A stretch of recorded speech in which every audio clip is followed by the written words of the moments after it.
हम सभी जानते हैं जहाँ उनके भक्तगण उनकी गुणगान करते हैं, जहाँ सत्संग होता है वहाँ ठाकुर रहते हैं। ये तो हम सभी जानते हैं। हम सभी भी सत्संग में आते हैं।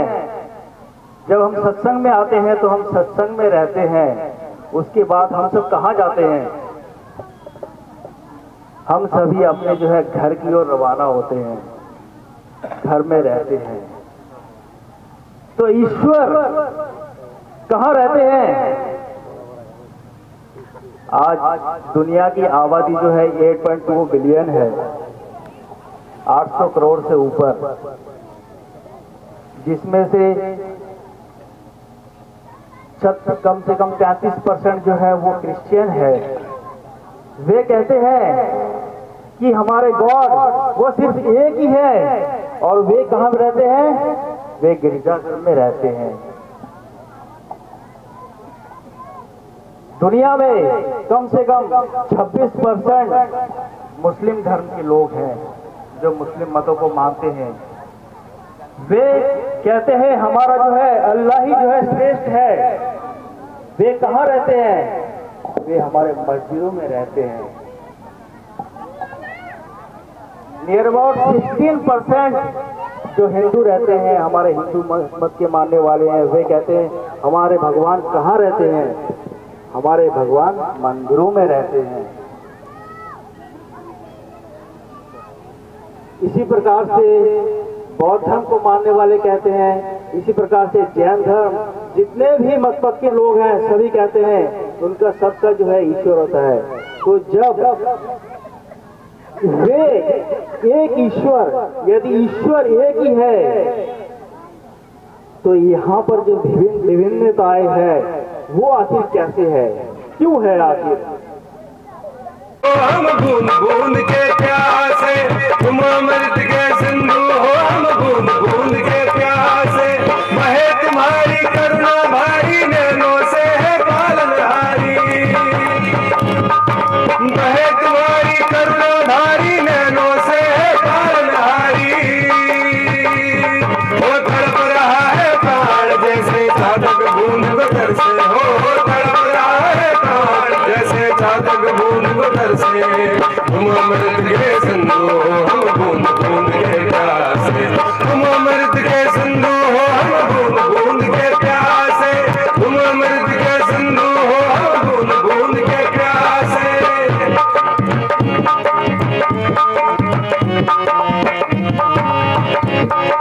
मूर्मति थे हम अभिमानी,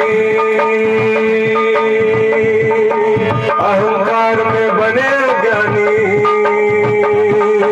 मूर्मति थे हम अभिमानी, अहंकार में बने ज्ञानी।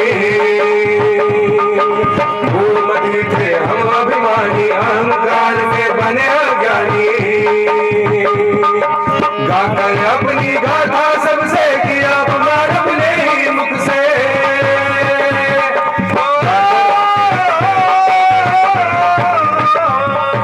गाकर अपनी गाथा सबसे किया पुकार अपने ही मुख से। हो तड़प रहा है प्राण जैसे चातक बूंद को तरसे हो। तड़प रहा है प्राण जैसे चातक बूंद को तरसे। तुम अमृत के सिंधु हो, हम बूंद बूंद के प्यासे। तुम अमृत के सिंधु हो, हम बूंद बूंद के प्यासे। तुम अमृत के सिंधु हो, हम बूंद बूंद के प्यासे।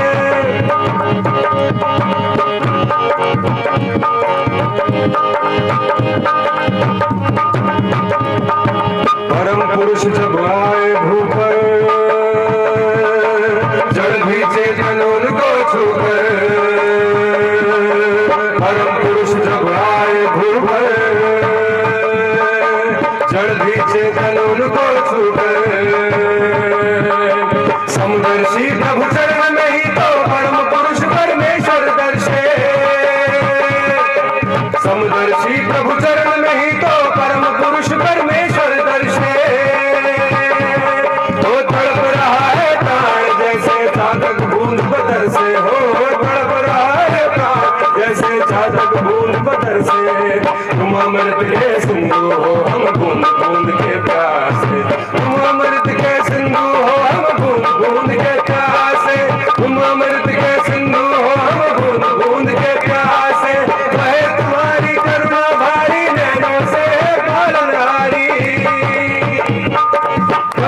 तुम्हारी करुणा भारी नैनों से है पालनहारी।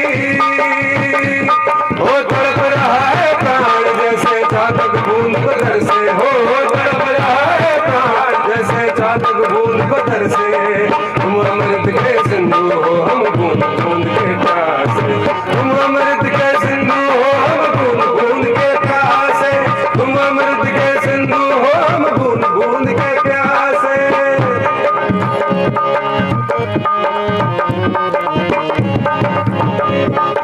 सुन भर के श्रीमुख की वाणी, पाए सकल जब जीवन प्राणी। सुन करके श्रीमुख की वाणी, पाए सकल जब जीवन प्राणी। दूर हुआ अंधियारा जगत से, जीव जगत का तन मन हर्षे। दूर हुआ अंधियारा जगत से, जीव जगत का तन मन हर्षे। चातक बूंद बदर से, हो तड़प रहा है प्राण जैसे चातक बूंद बदर से। तुम अमृत के सिंधु हो हम बूंद बूंद के प्यासे, तुम अमृत के सिंधु हो हम बूंद बूंद के प्यासे, तुम अमृत के सिंधु हो हम बूंद बूंद के प्यासे। अरे तुम्हारी करुणा भारी नैनों से पालनहारी, अरे तुम्हारी करुणा भारी नैनों से पालनहारी। हो तड़प रहा है प्राण जैसे चातक बूंद बदर से, हो तड़प रहा है प्राण जैसे चातक बूंद बदर से। तुम अमृत के सिंधु हो हम बूंद बूंद के प्यासे, तुम अमृत के सिंधु हो हम बूंद बूंद के प्यासे, तुम अमृत के सिंधु हो हम बूंद बूंद के प्यासे, तुम अमृत के सिंधु हो हम बूंद बूंद के प्यासे, तुम अमृत के सिंधु हो हम बूंद बूंद के प्यासे, हम बूंद बूंद के प्यासे, हम बूंद बूंद के प्यासे, हम बूंद बूंद के प्यासे। जय गुरु। विचारों भाई विशाल ऋषि और शुभेंद्र प्रकरण की बहुत सुंदर प्रस्तुति ठाकुर जी ने मंगल कामना करता हूँ। आज चूंकि समय का थोड़ा अभाव है, अब मैं अगले आज के विषय वस्तु पर अपने अवगत करने के लिए आमंत्रित करूंगा। हमारे बीच में है युवा वक्ता, प्रखर वक्ता, हमारे स्वर्गीय डॉक्टर दीपंकर मंडल। के चरणों में मेरा कोटि कोटि प्रणाम एवं ठाकुर परिवार के सभी के चरणों में मेरा कोटि कोटि प्रणाम। आज इस वार्षिक उत्सव में उपस्थित ठाकुर जी के पुत्र पांधरे कर्मीगण, इष्ट प्राण दादा, माताएं, छोटे छोटे बच्चे, सभी को यथावत स्थान पर मेरा रामानंदित जय गुरु प्रणाम और ढेर सारा प्यार। आज कितने आनंद के दिन है, हम सब लोग आनंद करने के लिए यहाँ पर उपस्थित हुए हैं। कहा गया कि इस मॉडर्न के बारे में, मॉडर्न किसे कहते हैं? मॉडर्न का मतलब up to date, up to date का मतलब शुरू से लेकर आदि से लेकर वर्तमान तक जो कुछ भी है समस्त ज्ञान, ये समस्त ज्ञान जिसके अंदर है वही आधुनिक है, वही मॉडर्न है। अगर हमारे पास शुरू से लेकर आज तक के सारे ज्ञान के हम अधिकारी हैं, तब हम मॉडर्न कहलाएंगे। मॉडर्न ये नहीं है कम कपड़े पहन लिए, टेबल के ऊपर अंग्रेजी बोतल रख लिए और मीट मछली वहां पे सजा दिए और हम वहां पे बाप बेटे बैठ करके उसका आस्वादन कर रहे हैं और इसी को तथाकथित भाषा में इसको मॉडर्न कहते हैं। एक्चुअली ये मॉडर्न नहीं है, उसका ये गलत अर्थ लेकर के हम जीवन को अनर्थ कर रहे हैं। तो इसको हमें समझना पड़ेगा। इस जो मॉडर्न लाइफ के बारे में, लाइफ किसे कहते हैं? लाइफ का मतलब होते हैं, जैसे हिंदी बोले तो जीवन, और जीवन जाके जब भेजते हैं उनके मन में जो कॉन्सेप्ट रहता है सत्यता के पर आधारित रहता है कि उनकी कॉन्सेप्ट ये है कि उनका बच्चा को सजाएं लेकिन मर्यादा को हम ना लंघे। तो इस चीज को वो चिंतन करके उनको सजाया जाता है। तो जब सजा करके वो जब किसी कार्यक्रम को करते हैं तो दूसरे का हृदय भी प्रहलादित होते हैं, आनंदित होते हैं, हिल्लोलित होते हैं और कितना आनंद की अनुभूति हम लोगों के जीवन में होते हैं। वास्तव में जो आध्यात्मिक जीवन कहते हैं, ये आध्यात्मिक जीवन का और एक अर्थ को अगर हम समझे, आध्यात्मिक अर्थ होते हैं अधिआत्मिक। अधिआत्मिक, अधि का मतलब अभिभूत होना, अधि का मतलब अभिभूत होना और आत्मिक का अर्थात आत्मा।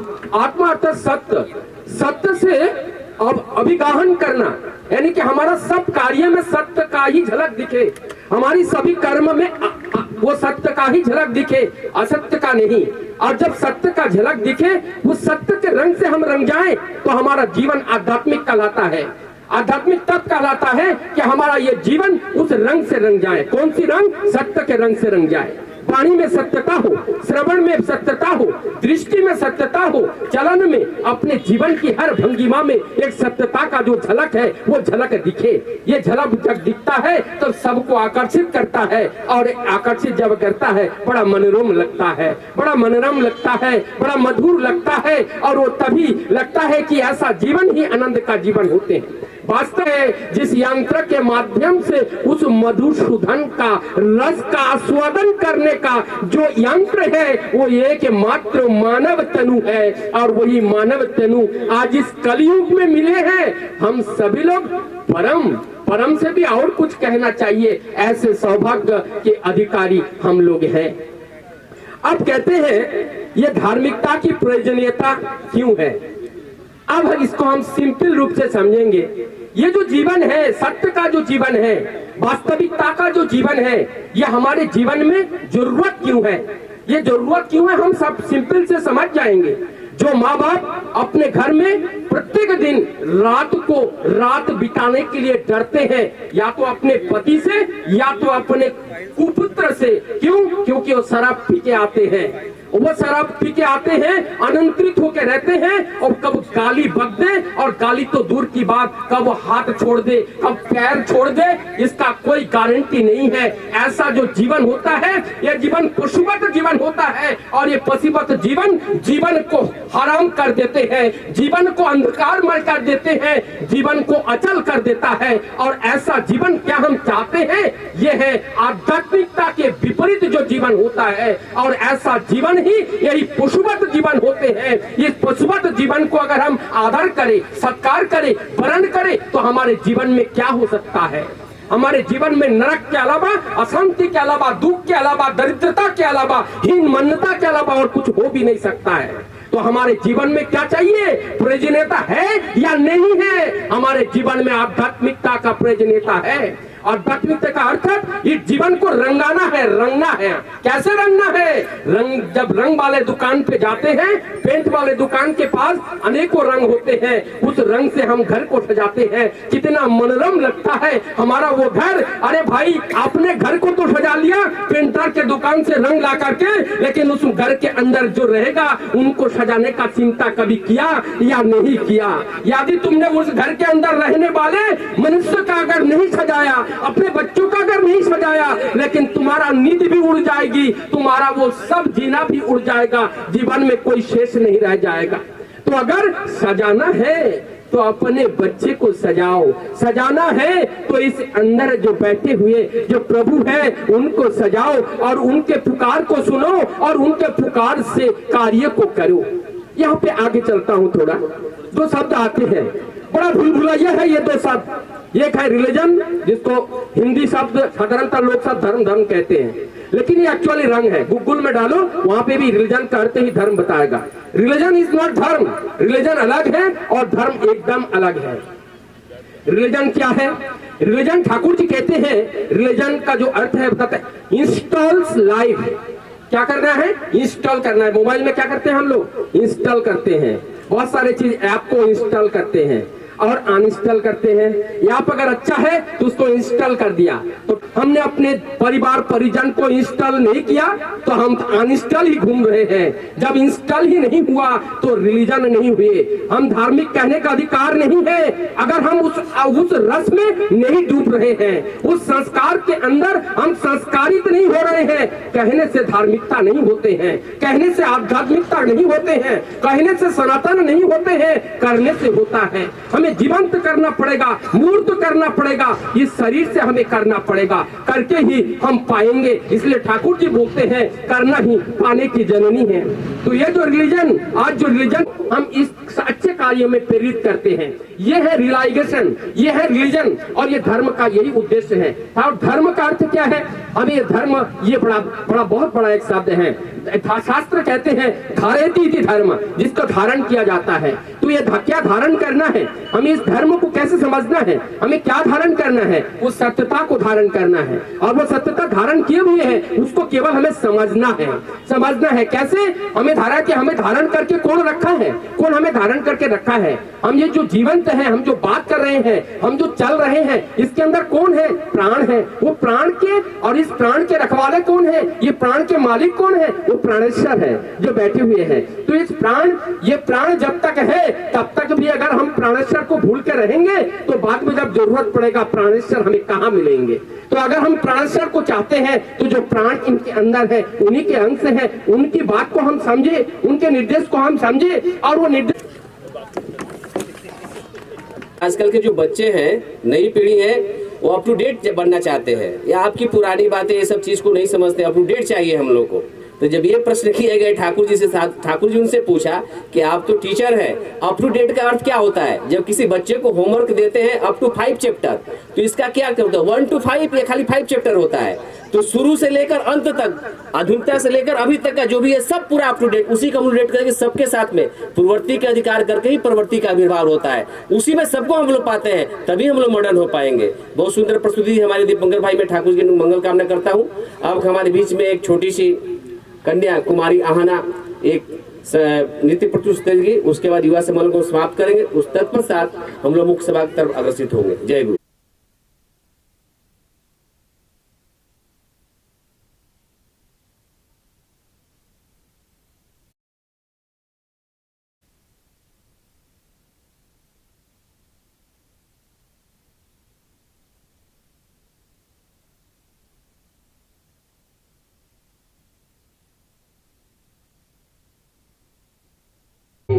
ज्योति प्रेखा स्फुरक प्रोगा, तुलक दीपक मालिनी, ज्ञान गरिमा गरुभिनी, आर्य भारत वर्ष আমার, ज्ञान गरिमा गरुभिनी, রক্ত কবরক্ষিত আলোক, রশ্মি পুলক ঝলক ঝলক, বিতরিত পাব গণক,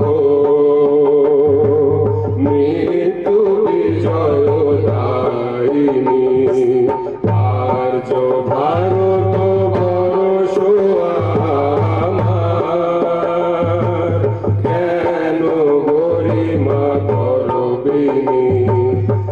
নভমণ্ডলে শান্তিকা নাচে দোলে, তারা বালিকা চির চঞ্চল কত চলিকা, অমর ছন্দে প্রণবলিকা, ঋষি মানসরি প্রতীকা,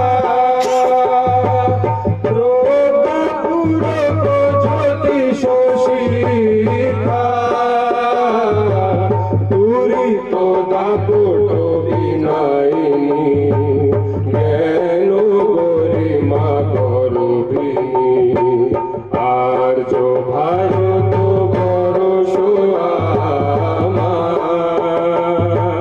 জ্ঞান গরিমা গরুভিনী, তমের অনুল আছে ছল ছল,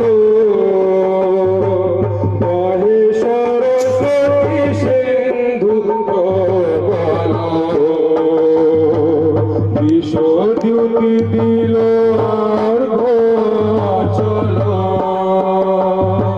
স্ফুরিত ইন্দু স্মিত ঢল ঢল,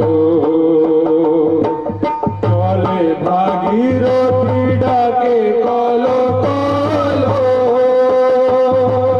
সাগর ধরুত চরণ যুগল, তুঙ্গ ধবল গিরি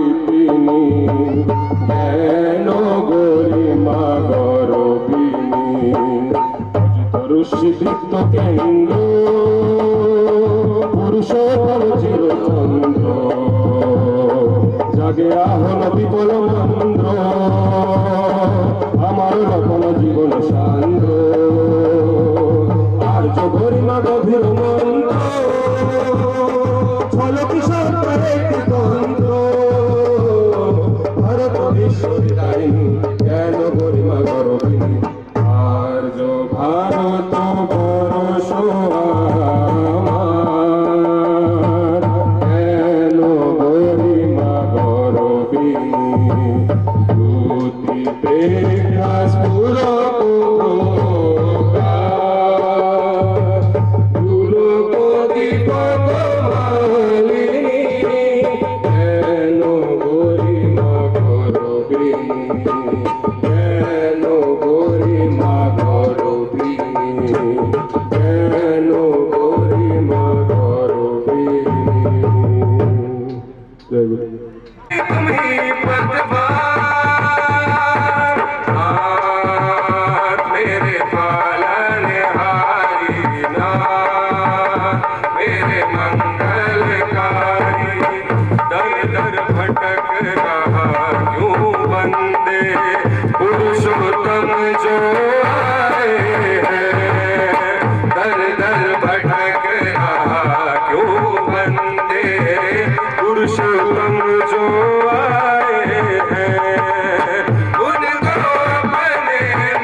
नमामि विश्वगुरुं त्वां नमामि।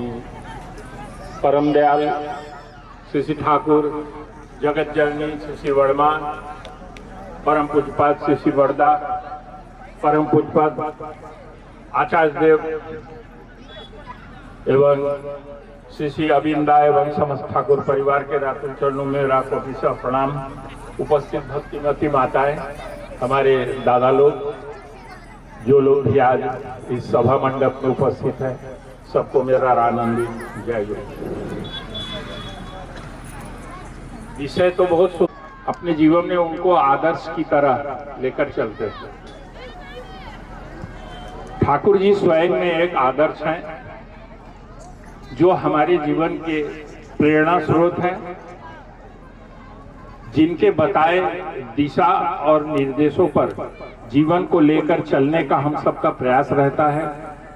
जो जितना गहराई से उनके निर्देशों को, उनके बताए मार्गों को अवलंबन करता है, लेकर चलने की कोशिश करता है, उसका जीवन उस प्रकार से ही सार्थक होता है। हम सत्संग में आए हैं, समझते हैं ना, जजमेंट डे ये क्या है? प्रत्येक प्राणी आया है सो जाएगा, राजा रंक फकीर। सभी को क्या करना है, जो इस पृथ्वी पर जन्म लेकर आ चुका है उस सबको क्या है, एक दिन इस जीवन लीला को समाप्त करके वापस अपने घर जाना है। यही तो है। तो जीवन के शुरुआत को तो हम नहीं जान पाते। क्यों? उस समय वह 9 महीने की जो काल कोठरी होती है, जिसको माँ के गर्भ में पलना कहते हैं, ठीक है ना, माँ के गर्भ में रहना, वह क्या है, 9 महीने की काल कोठरी। सबसे कष्टदायक अगर जीवन के कुछ समय होते हैं तो वह होता है जन्म लेना, सबसे कठिन है। और फिर जन्म के बाद जब यह शरीर छूटता है उस समय एक आघात, एक शॉक लगता है, और कुछ नहीं होता, एक शॉक लगता है। लेकिन एक बात हम यहां जानते हैं कि हमारा जीवन तो समाप्त हो गया, हमारा जजमेंट डे तो आ गया, परंतु हमारे जजमेंट डे के बाद मेरा क्या होगा, मेरे जजमेंट डे के बाद मेरा क्या होगा। सबसे बड़ा ज्वलंत प्रश्न यह है कि मेरा जो जजमेंट डे है, उस जजमेंट डे के बाद मेरा क्या होगा, क्योंकि आना से प्रत्येक के जीवन में वह जजमेंट डे है। और हम अपने जीवन के सुख और सुविधाओं के लिए नाना प्रकार से तैयारियां करते हैं। यूनिवर्सल कैपिटल आई, मैं, उस मैं के शरण में हम सबको जाना है। तो वह मैं जो पुरुषोत्तम रूप में ईश्वर अपना गोलोक त्याग कर मनुष्य रूप में धराधाम में आते हैं, लीला करते हैं, वे ही एकमात्र मनुष्य के त्राण करता है, चाहे वो सृष्टि से पहले हो या मेरे जजमेंट डे के बाद। तो अगर हम वास्तव में ही, मैं कहता हूं मैं स्वार्थी हूं, मैं चालाक हूं, मैं बुद्धिमान हूं, मैं होशियार हूं, मैं विद्वान हूं, सब बातें हमारे अंदर है, और अगर मेरा रिश्ता मेरे ईश्वर के साथ नहीं है तो वहां मेरे जीवन की एक सबसे बड़ी भूल हो जा रही है, जो सत्संग कहता है। सत्संग के बाद तुम्हारा शरण कहां होगा, तुम्हारा आशियाना कहां होगा, तुम मुझे मत भूलो। क्योंकि सृष्टि जब मेरी हुई थी तब भी वो थे, कैसे बताइए? तो स्त्री और पुरुष के मिलन से एक संतान का जन्म होता है, ये तो सब लोग जानते हैं। लेकिन जो उस संतान का पिता होता है, जिस तरह से बच्चा एक जन्म के बाद मातृगर्भ से निकलता है, क्या वह उस तरह के बच्चे को अपनी स्त्री के गर्भ में धारण करवाता है? नहीं। एक बूंद के रूप में एक स्त्री के गर्भ में एक संतान का धारण होता है, और ये पूरे शरीर की जो रचना है वो कौन करता है? जिसमें आंख है, सर है, गाल है, दांत है, गला है, शरीर है, पैर है, हाथ है, ये जो हमारा पूरा स्ट्रक्चर है, इसकी रचना कौन करता है? पिता तो नहीं, वो हमारे पूरे शरीर की रचना करता है। तो मेरी सृष्टि से पहले भी वो, और मेरी सृष्टि के बाद भी वो। इसलिए जो हमारा बीच का जीवन है, जजमेंट डे के पहले जो मेरा जीवन है, हम सबका परम कर्तव्य है कि उस जजमेंट डे के बाद जहां मेरा आशियाना बनेगा, उसके साथ मेरा रिश्ता संबंध बड़ा मधुर हो। उस रिश्ते को बनाने के लिए हमें क्या करना पड़ेगा? हमें उनके शरण में जाना पड़ेगा, हमें उनके शरण में जाकर उनकी बताई निर्देशों और दिशा का, उनके बताए रास्ते को अवलंबन करना पड़ेगा, उस रास्ते पर चलना पड़ेगा। क्या चलना है? जब जब इस पृथ्वी पर वो पुरुषोत्तम रूप में आए हैं, तब तब उन्होंने अपनी विधि बताई। सतयुग में श्री हरि का आना हुआ तो श्री हरि ने अपने विधान को बताया, विधाता बनकर आए। उन्होंने बताया कि कृतयुग सब योगी विज्ञानी। उस समय क्या करना पड़ता था? योग। कृतयुग सब योगी विज्ञानी। फिर आया त्रेता। त्रेता युग में क्या है? त्रेता यज्ञ नर बहु करे, उस समय यज्ञ का विधान आया। द्वापर आया तो द्वापर में आया द्वापर करी हरि पंकज पद पूजा, चरण पूजन का नियम आया। और कलयुग न जोग न यज्ञ न ज्ञाना, कलयुग केवल नाम अधारा और सुमिर सुमिर न रुत रही पारा। तो यह जब कलयुग आ गया और कलयुग में जब पुरुषोत्तम भगवान स्वयं ईश्वर का वह स्वरूप भगवान बनकर मनुष्य रूप में इस धरती पर लीला किए, वह जो आपके सामने सुशोभित हो रहे हैं परम प्रेममय श्री ठाकुर अनुकूल चंद्र जी, आज कलयुग में पुरुषोत्तम भगवान अवतार के रूप में आज से 137 वर्ष पूर्व इस धराधाम पे आए। उन्होंने अपनी अपार लीलाएं की। इतनी लीलाएं हैं जो कि यहाँ रात भर का सत्संग चलेगा तो बोल के समाप्त नहीं किया जा सकता की और धन्य मानते हैं। और आप सबसे मेरा आग्रह यही है इस वक्ता के होने के माध्यम से कि आप सब लोग परम प्रेममय श्री ठाकुर अनुकूल चंद्र जी को अपने जीवन के पथ का दिशारी बना लें, उनके बताए दिशा पर अपने जीवन को लेकर चलें। आपका यह वर्तमान समय, यह वर्तमान जो जीवन है यह तो सुंदर और सुखी होगा ही, आपको आपके जजमेंट डे के बाद भी अपने लिए सोचना नहीं पड़ेगा। ठाकुर जी कहते हैं तुम सत्संग का आश्रय ग्रहण करो, तुम्हें निश्चय कहता हूँ तुम्हारे उन्नयन के लिए तुमको और नहीं सोचना है। ऐसा विशाल जो हमारे जीवन को एक आश्वासन है यह केवल एकमात्र परम पुरुष पुरुषोत्तम ही दे सकते हैं, उसके अलावा दूसरा कोई नहीं दे सकता। इसलिए वो सुनने के लिए नहीं आया था, वो एक आर्टिस्ट था, चित्रकार था, बहुत बढ़िया चित्र बनाता था। तो ऐसे मन से पीछे बैठकर उनके हाव भाव को फोटो बना रहा था। तो बनाते बनाते जब स्पीच खत्म हुआ तो लेकर गया तो 2 फोटो उसमें बना हुआ था। तो बोले दूसरे को जानते हो कौन? तो दूसरे श्री रामकृष्ण ठाकुर जी का, कि जो भी हम लोग यहाँ पर करते हैं उसके पीछे ईश्वर होते हैं, हम लोग को सबसे में संचालित करते हैं। जब तक हमारे जीवन में अगर गॉड नहीं है तो फिर डीओजी डॉग होता है, उल्टा करोगे तो गॉड हो जाएगा। दोनों एक दूसरे के विपरीत है। तो क्या बनना चाहिए हम लोग, कैसे ईश्वर में चलना चाहिए, इसलिए हमारे जीवन में इनकी आवश्यकता है। अब आगे हम लोग सभी लोग मिलकर यहाँ पर जो उपस्थित है हमारे बीच में, विशाल भाई, ऋषि भाई और हमारे सर्दी विनय दा, दीपंकर दा एक कीर्तन प्रस्तुत करेंगे। उसके बाद हमारे बीच में और भी प्रखर वक्ता है, हमारे प्रोफेसर डॉक्टर AK घोष है, पद्मनगर यूनिवर्सिटी से आए हुए हैं।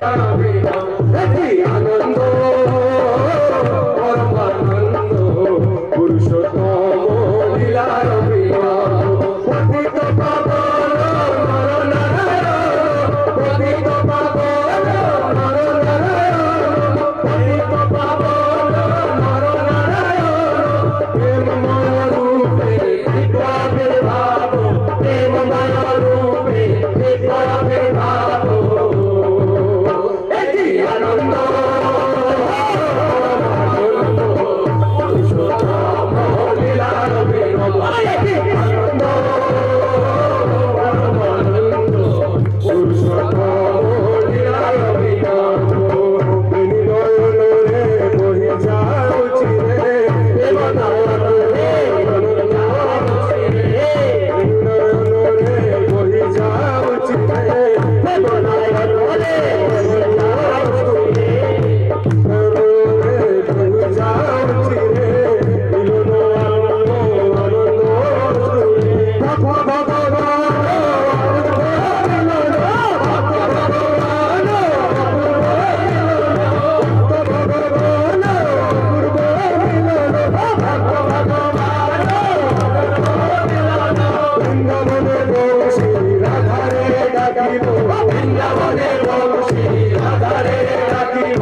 है, इसको हम लोगों को नियंत्रण में रखना है।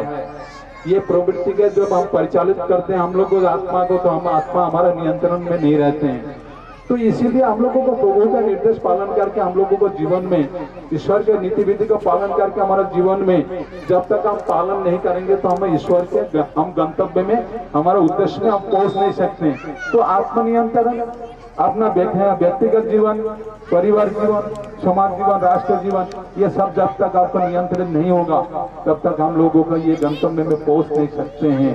तो ये है सबसे पहले ये उद्देश्यों को प्राप्त करने के लिए, पाने के लिए जो ये ठाकुर जी बोलते हैं, जो हम लोगों को जो वैशिष्ट्य है हिंदू धर्म आर्य धर्म का जो वैशिष्ट्य है, एक में द्वितीय शरणम देव, दादा पहले बोले हैं जो ईश्वर एक है, परम ब्रह्मा परम विष्णु जो भी है वो ईश्वर है, ये एक है, जो इससे परम ब्रह्मा का सब शरण करना पड़ेगा।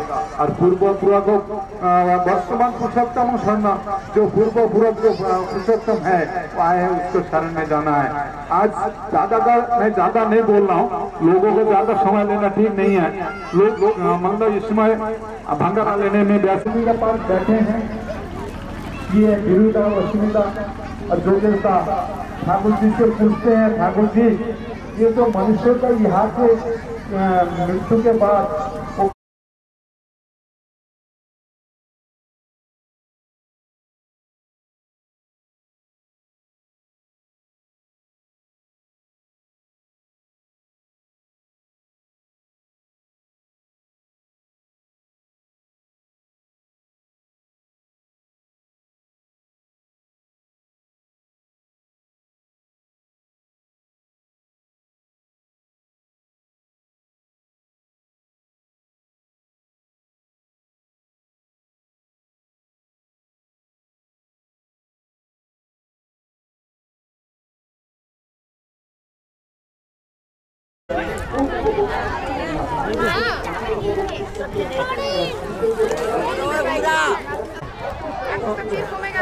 ভিতরে প্রোগ্রাম হচ্ছিল না।